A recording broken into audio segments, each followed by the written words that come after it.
please take it away. Hello, everyone. Thank you so much for coming. It is fun. Um, so thanks for attending. We're with the University of Maryland's Department of Resident Life and the Office of Sustainability. Today, we're delving into the evolution of the Green Turp program, which is the university's longstanding behavior change program. We'll be sharing how the initiative has grown from a Pledge Act Certify model into an identity-based community building campaign that encourages students to be a Green Terp. This session, we will explore the program's history, sustainability outreach strategies, evaluation methods, implementing our changes, and then our current direction. All with the focus on fostering lasting engagement and a strong sense of environmental identity among our students. So we're going to do some introductions. Whoops, there we go. Introductions. I'll go first of our panelists. So I'm Lisa. As Emily had mentioned, I am the chair for the Kuhoai Sustainability Network. I'm also the Resident Life Program Manager for Sustainability Programs and Initiatives, which is a position that is still relatively new within the Department of Resident Life at the University of Maryland. I think it's about 6 or 7 years. And I'm also going into my 20th year at the University of Maryland. My background a little bit is I have a bachelor's degree in geography with physical environmental planning. I have a master's in educational leadership. I've done a campus sustainability leadership certificate, and I was a resident assistant in undergrad, and I was a resident director for 13 years and moved around to different buildings and had different experiences. My specific connection to sustainability and where I find my biggest investment is urban farming. I am actually an urban farmer. I have a local farm in College Park, Maryland, and then responsible consumption and production and education. I'll hand it over to Savannah next. Hi, everyone. Thank you all for being here. My name is Savannah Holt. I use she, her pronouns, and I am a Sustainability Outreach and Communications Coordinator with the Office of Sustainability here at the University of Maryland. I've been with the office for about 2.5 years now, and before that, I got my bachelor's from the University of Wisconsin-Madison, where I studied international business, marketing, Spanish, and sustainability. I also interned for Wisconsin's Office of Sustainability when I was a student and was a learning community program assistant, which is my connection to working in resident life when I was an undergrad. And what brings me the most joy in sustainability is working with businesses and higher education to learn how we can incorporate sustainability into our programs. And then outside of work, I'm also a volunteer at a community garden in DC, and sometimes I get a benefit from flowers and other produce that Lisa grows at Little Walter's Flower Farm. And I will pass it off to Solana. Next slide, please. Perfect. Hi, everyone. My name is Solana. I use she, her pronouns, and I am the Sustainability Outreach and Communications Associate with the office.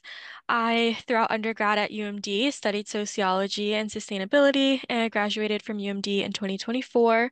Between my major and minor, I found a focus in environmental justice, and during my time in undergrad, I interned with the Office of Sustainability where I now work.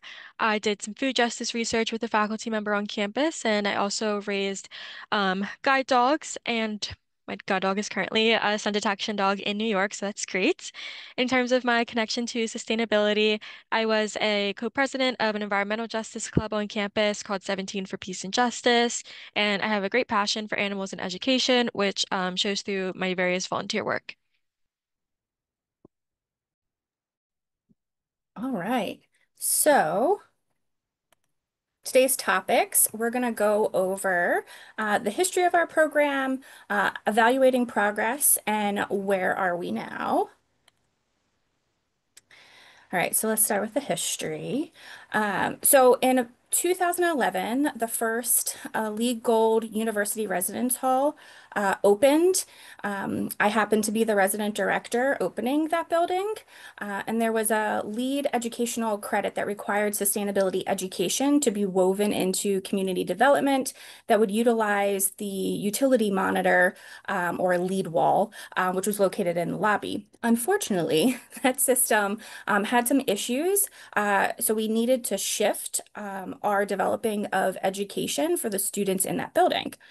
So in 2012, we began a floor-based sustainability challenge where floors received points for attendance to educational events and completing sustainability behaviors. We we learned that floor-based challenges were not motivating for the students and did not develop the intrinsic behavior change we were looking for.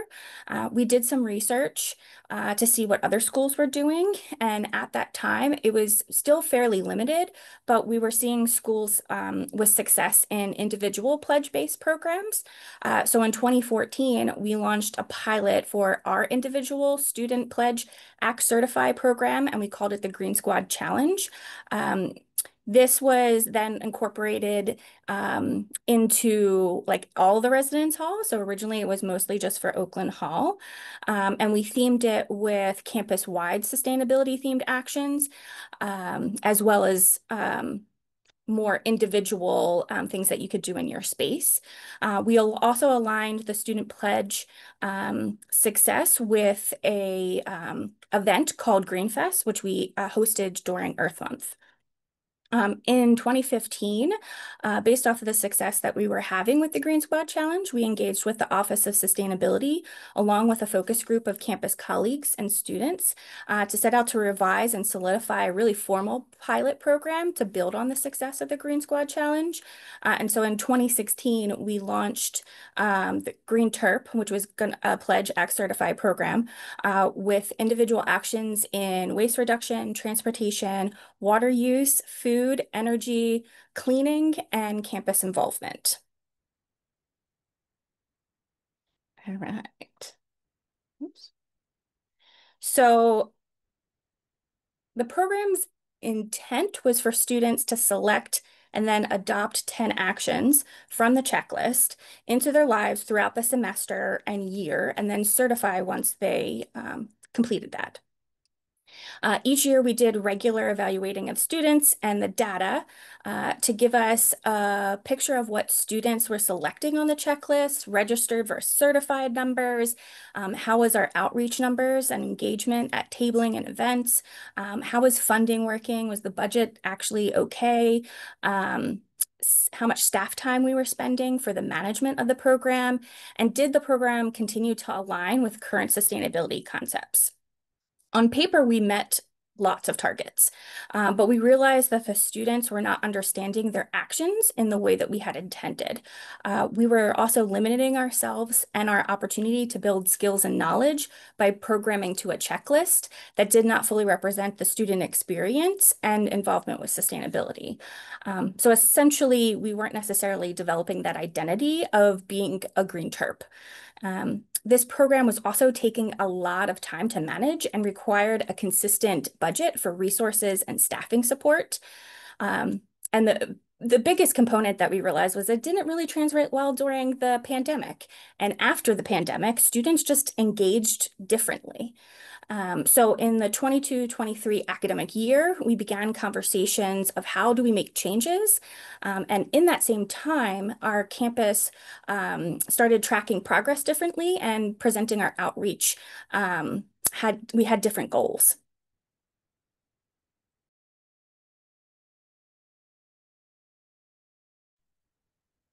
So as Lisa started talking about, there was a shift in campus sustainability that was happening around the time where we really started to evaluate the Green TERP checklist and its utility. So in 2015, the United Nations created the Sustainable Development Goals, and over the past couple of years, we've really seen those be adopted across campus, and we've started to think of the Sustainable Development Goals as more of a campus checklist for sustainability and really expand beyond what Green TERP was. We now have academic units that are incorporating the SDGs into their courses, and then we also have in our office created our third version of the Climate Action Plan, and along with that, some new themes that expanded some of our previous definitions of sustainability to both focus on environmental sustainability as well as social sustainability. So those resources included climate research, climate justice, climate emotions, and resilience to a changing climate.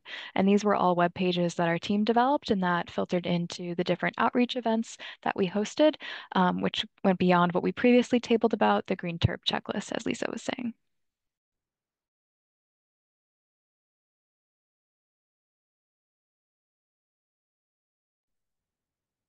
So with these shifts, we had an idea of where we wanted to go next, but we knew that we needed student input. We put the Green Trip program on pause for the 23-24 academic year and utilized our academic connections to get a spot to pitch a capstone project for an environmental science and policy course. We tasked the students with research that included a review of programs at other universities, as well as current literature on the concept of behavior change related to achieving sustainability goals.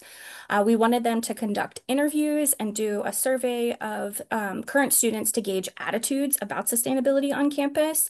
Is there an interest in undergraduate student programs like the Green Terp program?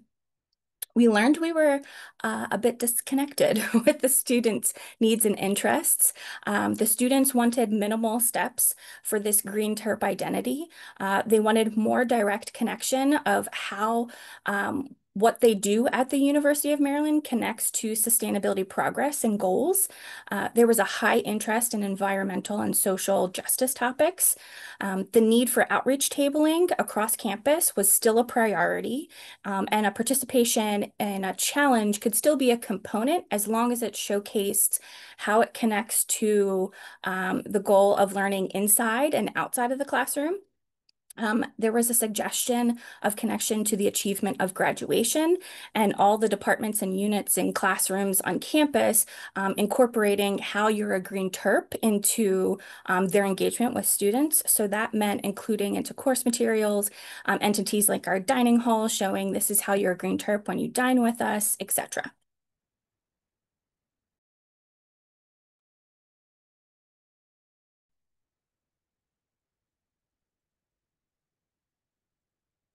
So with the participation in the capstone and evaluating the program ourselves, we had a couple different lessons learned that we've used to update the program and continue to engage with students in a meaningful and impactful way. So how we first started was really engaging with our stakeholders. When Lisa first launched Green Terp, the campus community regarding sustainability looked a lot different. Now we have a lot more units on campus that have full-time sustainability staff positions, and these continue to expand, also including interns and graduate assistants as well. For instance, last year, the university libraries created their first graduate assistant position for sustainability. So we've really seen that across campus, there's a lot more sustainability work happening, and we want to make sure that we could bring all those people together and connect them with this Green Terp identity piece, because how you're able to establish this identity on campus is by bringing in various partners and getting them to have buy-in into the program. So some of the folks that we worked with as we were starting to update the program included recycling and waste management, dining services, one of our scholars programs that focuses on environment, technology, and economy, our sustainability minor, as well as the Arboretum and Botanical Gardens. And then after meeting with these stakeholders, Lisa and our team, we developed some materials that could be used all across campus. So we updated our website to highlight a lot of the stakeholders I just mentioned and really show that sustainability is happening across campus and that students are engaging with sustainability anytime that they are eating at a dining hall or engaging in any of these stakeholders' various programs. We also continued to use a student newsletter that highlighted different events that people were putting on and showed students easy ways ways that they could engage with sustainability. And then something new that we developed is a simple brochure, a guide to campus sustainability that we've been using in a lot of our new student and large-scale campus events to really show how sustainability can be accessible to you on campus and highlight different involvement opportunities. In the past, I think a lot of times when students on our campus engaged with sustainability or saw us at a tabling event, it could be pretty overwhelming to try to find a way that they could fit in to sustainability. So when we created these resources, we really wanted to show students that just doing a small action is helping to create a more sustainable campus, and that by doing an action like eating at a dining hall and really supporting local food or reducing carbon emissions from the food that we're sourcing, that they are participating in campus sustainability and that they are a green terp. And so with that, we developed a green terp sticker icon as well. Something else that's been really impactful as we've started to share this Green Terp identity across campus is by working with our student leaders and helping to show them that their influence is really necessary for helping us to gain buy-in. So we've ensured that we're connecting sustainability to something that they care about. So we've used the Sustainable Development Goals, for instance, when giving a training to residence assistants and showing them how their different majors or the different programming that they might put on as an RA can connect to sustainability. We've also encouraged students to partner with us on events as opposed to doing their own events. This helps us to ensure that the message about campus sustainability is the same all across the board, but it also reduces some of the burden on the students of supporting their own events. And because of this, we've also had more students reach out to partner with us. For instance, a couple of weeks ago, we had the Women in Engineering Student Organization connect with us about an event in October, which was also great news because we really love when students are super proactive about planning their events, but engaging with student leaders and making sure that they have the buy-in to being a green terp has been really important as we are continuing to evolve the program and work to foster this identity across campus.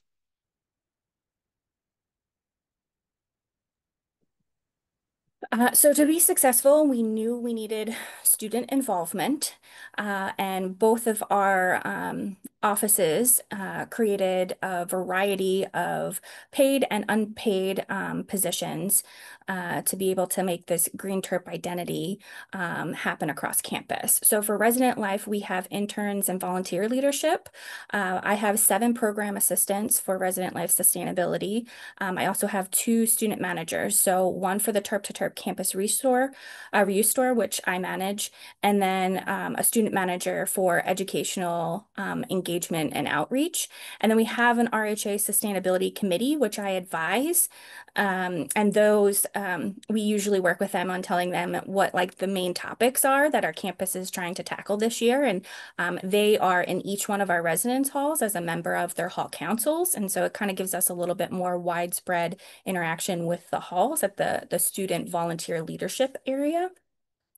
You will note that you don't see resident assistants on this list. They are not tasked with running functions of the Green Terp program, but they're asked to connect with us, like Savannah said, to develop educational content that meets their community needs. Thank you for sharing, Lisa. Over on the Office of Sustainability side, we have a variety of intern and volunteer positions as well. We have 12 outreach ambassadors, which are volunteers, and they help us table around campus as seen in the first photo on the right. And at our different tabling opportunities, we have a variety of topics that span across waste sorting, renewable energy education, upcycle keychains, and things of that nature. There are also 13 advisors that give presentations to an introductory course at UMD. These advisors can also give presentations during faculty classes upon request. These presentations touch on sustainability around campus and how the campus community can get involved. Lastly, we have 6 paid interns this upcoming academic year, and they span a variety of positions and a variety of impacts. So, for example, there is an outreach events intern as seen in the second photo on the right. And then we also have a green chapter intern, a clean energy intern, 2 communications interns, and then a staff engagement intern.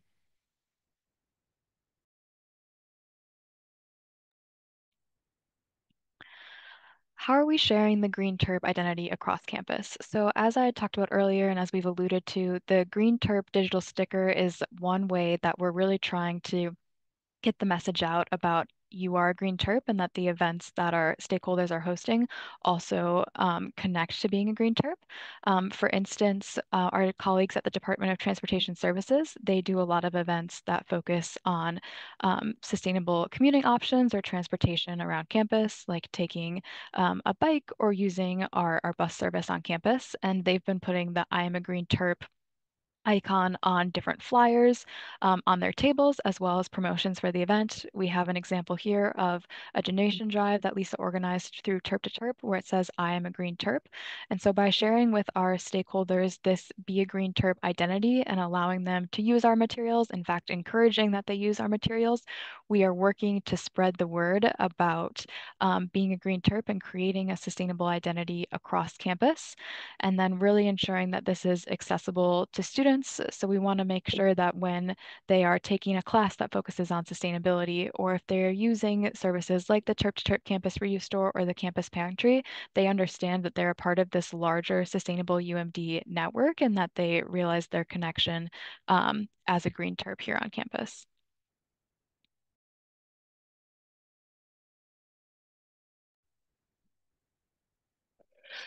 So research has shown that the average college student produces around 640 pounds of waste per year, which includes food, furniture, clothing, etc., which we often see a lot as students move in and out of our residence halls. In resident life, students live with us, so aligning with our educational topics, with the high impact areas of responsible consumption and waste reduction, has played an important role in our contribution to this Green Terp identity and campus sustainability. Through peer-to-peer education practices, we're implementing education initiatives that are intended to help students build knowledge and skills that connect with identifying as a Green Terp. You'll find us at collaborative events and activities across campus, like our fall welcome events, Earth Fest. We have Terp to Terp open shops. We have a harvest festival and farmers markets that happen weekly throughout the year. This spring, one of my interns created and implemented our new Green Terp pop-up series, which included tabling in the residence halls and in high traffic pathways that students use as they move about campus. So from the residence halls to the dining halls to class. For our resident life sustainability team, we focus on themes around composting and waste sorting, understanding proper food storage techniques, understanding food product labeling, repurposing, mending things, donating and recirculating goods. In addition to tabling outreach, our student teams have developed engaging social media content utilizing both the Green Terp Instagram as well as the Terp to Terp Campus Reuse Store Instagram. And then we align this with our in-person education. And this includes reels, quizzes, how-tos, even showing students how to make a recipe using food scraps. I think the biggest component here is really utilizing the student population to help build other students' identity and give them this big involvement in projects and activities to see their role in campus sustainability. Thank you, Lisa, for sharing about some of the different outreach and engagement opportunities with Green Terp. And with that being said, I'm excited to talk about a new initiative that our office is working on. So as seen throughout this presentation, we want to help establish a Green Terp identity among students and the campus community. And after starting my position at the Office of Sustainability, I was tasked with finding a way to reinvigorate the Green Terp program and help make it more interactive. And so as a result, I am in the works of establishing a Green Terp bucket list. This is a challenge where students can go around and gain exposure to the sustainability culture that is already embedded within UMD. And as students check out these various locations, such as Terp to Terp, bio walls, green roofs, locating campus solar panels, and more, they can earn enamel pins along the way, which is seen on the right-hand side of the screen. And to show that students visited or researched these different locations, I'm working with a center on campus that is establishing an interactive website where students can upload images and text of them going to the various locations. Once the challenge is fully completed, they will be given a sustainability cord that they are able to wear at graduation. So to help spread awareness about this program, I will be using our Green Terp Instagram account that can also be seen on the right-hand side of the screen. And if you're interested in keeping up with this challenge or other sustainability news that is posted by or for students, be sure to follow us.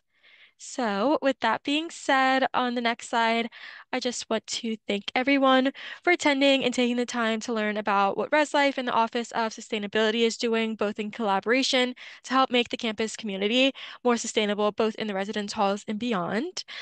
So now I think we can take this time to answer any questions that you all may have. You can feel free to drop them in the chat.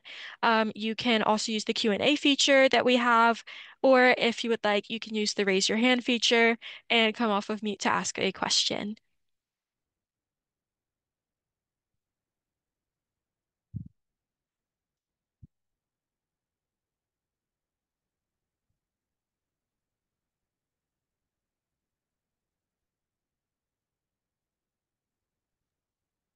It looks like there's a question in the Q&A of, is the bucket list replacing the previous checklist entirely? Yes, so we phased out the checklist about 2 years ago now. We kind of felt it was like a little bit of greenwashing or perhaps a little performative. So to find a new way for students to still get involved in sustainability habits, we have created the bucket list, which will allow for students to actively go to these various sustainability locations on campus, learn from them, and then apply that perhaps in their time at the university or beyond. The checklist also that we initially had, we didn't have any way to verify if a student was making those changes. And what we saw towards the end is that it was actually a two-step process. As Lisa talked about at the beginning, it was a pledge and then certify. So we'd have students commit via the pledge form of like what are the actions they want to implement, and then they would fill out a separate form, which was the certification form saying I have done these actions, and then they would get a prize, which was like a reusable utensil kit or reusable straw kit. And towards the end, we would see people who would like pledge one day, and then the next day they would certify or something like that. And with the bucket list that Solana is working to implement, she talked about like you can upload pictures. So we're having students go to different campus locations or attend an event, and then they have to put a picture in this platform so that we can verify that they're actually doing an action. And it allows us to be more intentional. Sorry, I'm getting distracted by the chat. Or it allows us to really ensure that they're actually taking the action, and we can go beyond something like turn off your lights and incorporate more things like social sustainability. So the next question I see is, are people considered a green terp only after they do the checklist? In present day, how do you define a green terp? I would say we define a green terp as any student on campus who is involved in sustainability in any capacity. If they're taking a sustainability course, if they are involved in a lot of our sustainability programming, whether that's going to events like the farmers markets or eating at the dining hall and being aware of the different programs that they've implemented, like the Cool Food Pledge, which encourages our campus to reduce carbon emissions associated with food. I think the Green Terp bucket list is also a way for students to consider being a Green Terp, but it's not the only option. Solana, Lisa, do you have anything to add to that? I would say it's also important to note that with moving away from the checklist, we were able to, I think I mentioned it, we were able to not necessarily do program towards the checklist. And so it kind of opened up a lot more opportunity to do a lot more things. And we have actually done more engagement really than we were doing back when we did have the checklist. And so we're out and about a lot more, and students are interacting with us, I would say, a lot more and in different ways, and not just related to kind of checking off these things. And we're having, I would say, a little bit more deeper conversations and engagement around how they see themselves as green terps with all of the increased interaction. There's a question in the webinar chat. Do you pay your students to be a green terp and table? That depends on the type of role. So Lisa pays her staff who work at Terp to Terp, and then they do tabling events. For the Office of Sustainability, we pay our interns that do tabling events, but then we also have volunteers who help with tabling, and our volunteers are not paid, but they're typically volunteering for less than like an hour or two a week, but our student interns who are working up to 10 hours a week are being paid. And then we have another question in the chat from someone at UMass Dartmouth, who is an event coordinator and plans multiple tabling events and is curious about, since implementing Green Terp at your campus, how have events been and how is student engagement? Lisa, do you want to start answering that? And then Solana, you can jump in from our office. So I was trying to read through the question to make sure that I answer it. China is always so small, students are not interested. I think what has been important for us related to our tabling and event planning is really figuring out what the students are interested in engaging with and pairing that with some other things. So a lot of our engagement, I think I mentioned like at the Terp to Terp open shops, we'll have the open shop happening, but then we'll have tables of engagement opportunities with a spinning wheel. Students love a spinning wheel. We have, games where students are tactile, playing with things or building something and engaging in the content of sorting something or whatever it may be. And students really gravitate towards stuff that they can either create or interact with, very tactile. And we even have we do some mend and sew type of things as well. Quizzes or I guess trivia and that type of stuff. We've really found that the students are just interested in interacting as long as it's paired with a table that looks attractive and there's a potential if there's an incentive for engagement that it is something they're interested in. For Green Terp in the residence halls, because we have the Terp to Terp campus reuse store, we found that a lot of graduate students use the Terp to Terp campus reuse store, but our undergrad students don't always make the trek over to the storefront. And so we were trying to figure out a way to basically take some items from the storefront that we knew that undergraduate students that are living in our high rises would potentially want, but they don't have the capacity with their schedule or whatever it may be to make an appointment to come over to the actual reuse store. So we kind of curate this big kind of incentive thing with stuff that has been donated, because everything at Terp to Terp is free.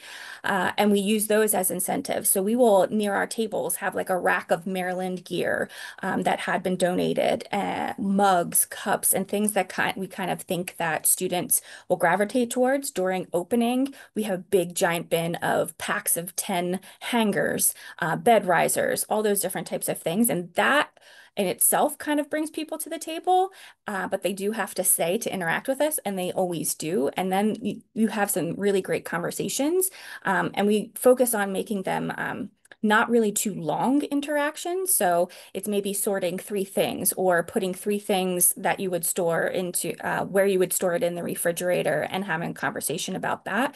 So small interactions that kind of benefit the students we found have been really helpful. And we do actually say the words, by doing this, you are being a green terp, so that they understand, okay, by me taking my recycling out, I'm doing this and I'm connecting to being a green terp, and not just keep that kind of this like nebulous thing out there. Thank you for sharing, Lisa. And following off of all the things that Lisa said, I also think it's important to meet students where they're at. We find that tabling at the farmers market, we have a farmers market that happens, as Lisa mentioned, once a week in a plaza outside of a couple of our main academic buildings. And so this allows us to meet students where they're at, whether they are in between classes, just hanging out if the weather is nice. And so that makes it helpful finding those high traffic areas where students are open to engaging. Also, freebies and quick DIYs are really helpful to have.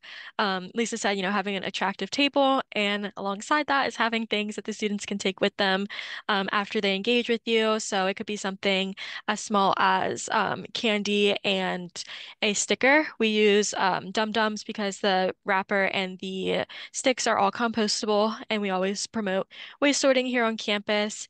And in addition, the quick DIYs, whether it's mending something or making an upcycled air freshener using old t-shirts, baking soda, and essential oils, trying to remember all the ingredients. Those can help with also students just having something that they feel they can take alongside with them interacting.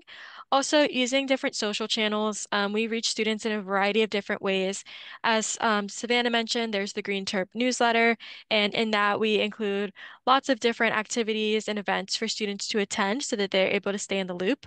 Also, through a variety of our outreach and communications work, we've seen that Instagram is a favorite when it comes to interacting with students and getting messaging out. So we both Terp to Terp, Green Terp, and our Sustainable UMD account all have different Instagrams and ways for us to contact the campus community.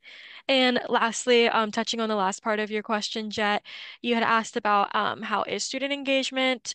We recently, in the Office of Sustainability, published an outreach report, and during the 2024-2025 academic year, we were able to reach a total of 3,077 students. So I would say that we are well engaged. Lisa, I know, has reached many students with their open shop.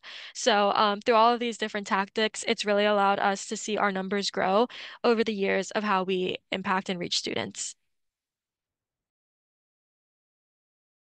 And then I see the next question. Is there any sort of cohort created for Green Terps to interact with each other? Thank you, Jet, for your question. Let's see. So in terms of interacting, we like to leave our tables as an open space and inviting others to come around and chat with us or chat with their peers. Also, when it comes to the Green Terp bucket list, one of the aspects that I really wanted to focus on was social sustainability and individual well-being. And so I'm hoping that by attending these different challenges and getting around campus, it can allow students to interact with each other more. And by attending these events with other individuals that are practicing being a green terp, it can help introduce others to each other that may not have met each other. Another thing that our office does pretty well as Lisa, is sharing other resources on campus. And so when we're tabling, whether it's saying, hey, these are different environmental clubs available on campus, or partnering with different clubs or having events with lots of different student orgs, it allows all of these green terps to come together and engage with each other. But if there's anything I missed, Savannah or Lisa, feel free to jump in. Originally, when we had started the Green Chair program, we did kind of try to get people to be this like cohort. We had I think we had a Canvas like site, and that was really difficult to manage and kind of clunky. We try to use the newsletter in a way of kind of being a cohort, but you don't necessarily know who is in the newsletter. One was the Green Squad Challenge. Because there was like a point, kind of like a gold, silver, whatever, we would put out there the first names of people. Related to, like your gold, congratulations, and they were on the newsletter, so that they could maybe see like in the different buildings that there was 15 other people that were also gold related to the Green Squad Challenge or whatever it may be. It takes a lot to manage a cohort of people, or even like anything related to that. So we have definitely moved away from those types of things and have really focused on this communication pathways of like directing people to our Instagram and having people at a newsletter. I would say that with the amount of people that follow us and the amount that show up to our events and activities, there's a lot of engagement around that. So they're likely creating their own little cohorts or seeing people again and again at the same things, especially if they're attending the farmers market. So we've kind of let that to themselves to kind of develop their own kind of community around it. As far as like if you were going to call it a cohort or a group of students that are interested in hanging out together or whatever. Jane has a question. Can you say more about how you track engagement for your numbers? I can speak for the Office of Sustainability. We have a couple different ways that we track our numbers. The number that Solana mentioned was specifically for event attendance. And so when we are at events, either a staff member like Solana or myself will keep a tally of all the students who come to our events. We might be pivoting to a clicker. Lisa's a little bit more high tech than us. I'm worried that I'm going to fidget with the clicker and somehow we're going to end up with 1,500 students who come to a smaller farmers market.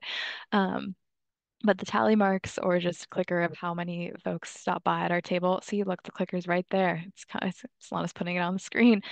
Um, that's how we keep track of who comes to our various events. And then for presentations, we track the amount of students who are registered for the course and who attended the course. So that makes up another part of our engagement. And then we have some colleagues who work on our social media metrics. So we're constantly trying to find the best number of how many impressions do we have on a page versus how many people have clicks. So we track that on our website and our social media accounts like Instagram as well to kind of have a comprehensive number of how many people that we're engaging with. We're still trying to find ways that we can combat double counting these numbers, specifically for the STARS report, if anyone is familiar with the Association for the Advancement of Higher Education and Sustainability, all of the lovely sustainability acronyms. That's something that our team continues to work on. Lisa, I don't know if you want to add anything about how you track your engagement numbers.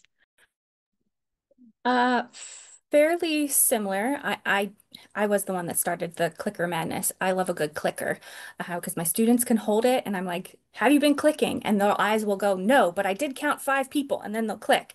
But they're not very good at writing things down sometimes. But the clicker has been way more successful, and we will have clickers at different locations at the different events and the different tables. And we utilize my students basically fill out a evaluation of every interactive something that they do with students at the end of each event. So the table that's doing, maybe it's waste sorting, they will fill out their own form with their interaction numbers, their thoughts about what could be better, conversations that they maybe had with people that we need to think about related to the activity. And if that tabling is paired with another event, the event has a separate clicker and has its own kind of fills out its own evaluation. Google form is what we typically use. We're a Google school, so we use all the Google things. Fairly simple, I would say, but is very, very helpful to utilize those devices. Yeah, we also have a Google form, so we track like what's the category of the event and was the attendee a student, staff, faculty, and then it's very nice because Google you can export it into a little spreadsheet and then you can do all the calculations there. This is a question for Solana. What is the timeline for the bucket list? If the reward is a core deck graduation, is the checklist only for seniors? Do they have to redo it every year? Yes, thank you for your question. The bucket list is set to launch this fall. And in terms of the reward being a core at graduation, we have gotten a lot of feedback from students saying that they would like a sustainability cord. And so, in trying to find the ways that is most fair and equal opportunity to everyone, we have set it to be the reward for the bucket list. The checklist is for anyone they can complete at any time and pick up their rewards along the way. And in terms of it being a cord, they can hold on to it until graduation. A challenge that was similar that I took part in during my undergrad also had a reward that was given for graduation season, and it was something that I was able to hold on to throughout the years. So the intention behind the cord being used for graduation is so that students are able to show themselves being a green terp and how they interacted with the office and others. And then in terms of redoing it every year. You do not have to redo it every year. It's kind of a challenge that may take you a couple of semesters. You may be able to knock it out in one academic year, but it's just a way to allow students to access the green spaces and sustainability spaces that we have on campus. And so, yes, throughout their time at UMD. We're I getting, can. oh, Perfect. Go ahead, Savannah. I'll just say we're getting so many great questions. Yes. The next one is, how did you go about getting feedback from students regarding what they actually wanted in sustainability programming, outreach, tabling, and more? Was it done through surveys, emails, word of mouth? I love this question. I think Lisa mentioned the capstone project. That was one way that we learned more about what students want. The capstone, I believe, did a survey and also did some interviews with students to find out ways that they wanted to incorporate sustainability programming into their campus experience. And then every year, Lisa mentioned Green Fest. It's now Earth Fest. Every April, our units, along with the Student Government Association Sustainability Committee, put on a celebration for Earth Month. And the Office of Sustainability at our table has been doing a survey which I will pass off to Solana because she was kind of the brains behind this operation. Yes, I love a good survey.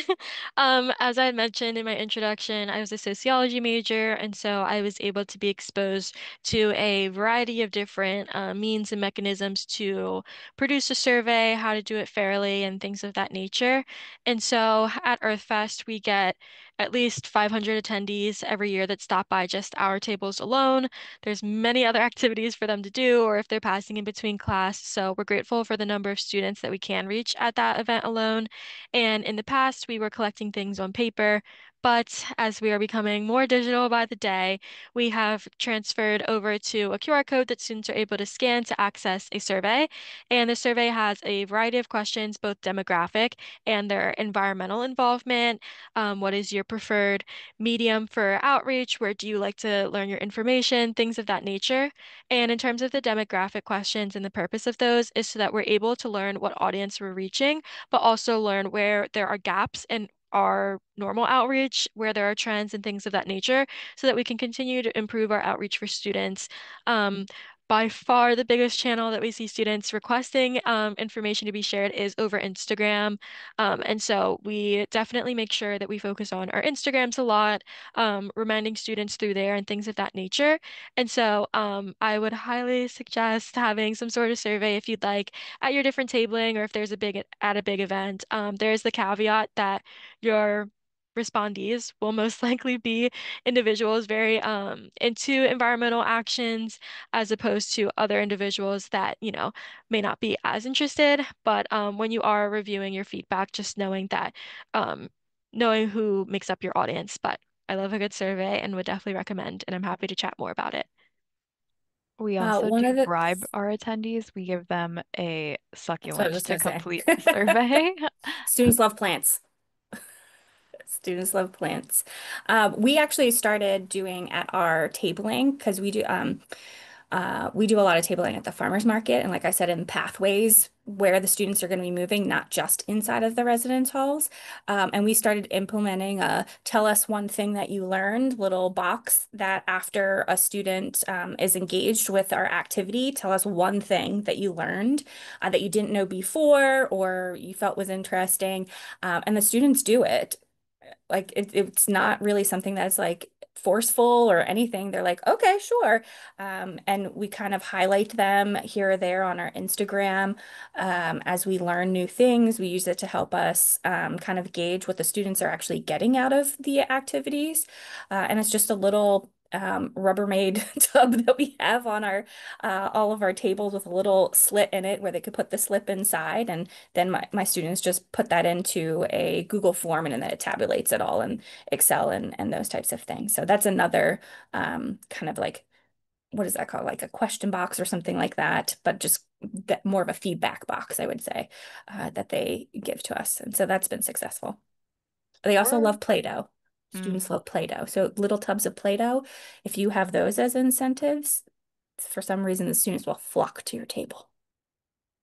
We're also all staff, and I think it'd be remiss to not highlight that we have a lot of incredible students that work with us, and we give our students a lot of autonomy to tell us what they want and what they think their friends want. So we have our interns, our volunteers help us create ideas as well. A great example of this is in October, we celebrate Campus Sustainability Month, and historically, the Outreach and Events intern has put on a celebration where they invite different student organizations and departments to table. And last year, our lovely intern, Michelle, was like, I think we should have cotton candy at the event. And it was incredibly successful. We quadrupled the amount of people who attended. So I think really connecting with the students in your unit, or if you're a student yourself, like connecting with your friends and figuring out what you all want to see on campus, because we really try to prioritize our students and really empower them to create the programming that they want to see on campus.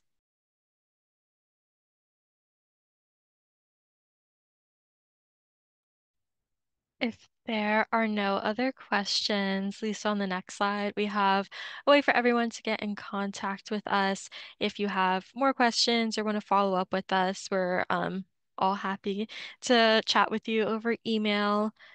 And if you're interested in more about the Green Terp program, you can visit it on our website. There is the link below, which I can also drop in the chat. Lisa, did you have anything else you'd like to add? No, I did not. Solana said all of the good closing end of the session things. Any last questions before we end? Oh, wait, is there one more? Oh, thank you so That was much. me. Thank you.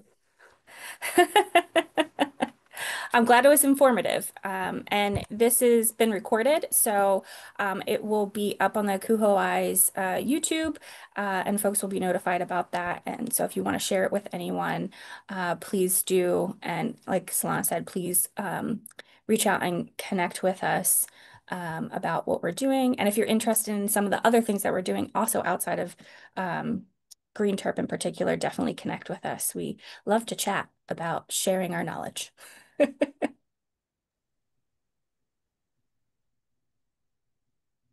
Well, all right. Thank you so much to our panelists, Savannah, Solana, and Lisa Ann. We can't do this without you. We appreciate your expertise and time. And keep in mind the Sustainability Network at Akuai for all things sustainability. You can learn more about that via the website and the upcoming events section where you can find links to those meetings. And of course, webinars are available all year long as well around a wide variety of topics. And I promise you most of them will start in the right time zone. Thanks again for your flexibility, and we'll see you next time. Take care.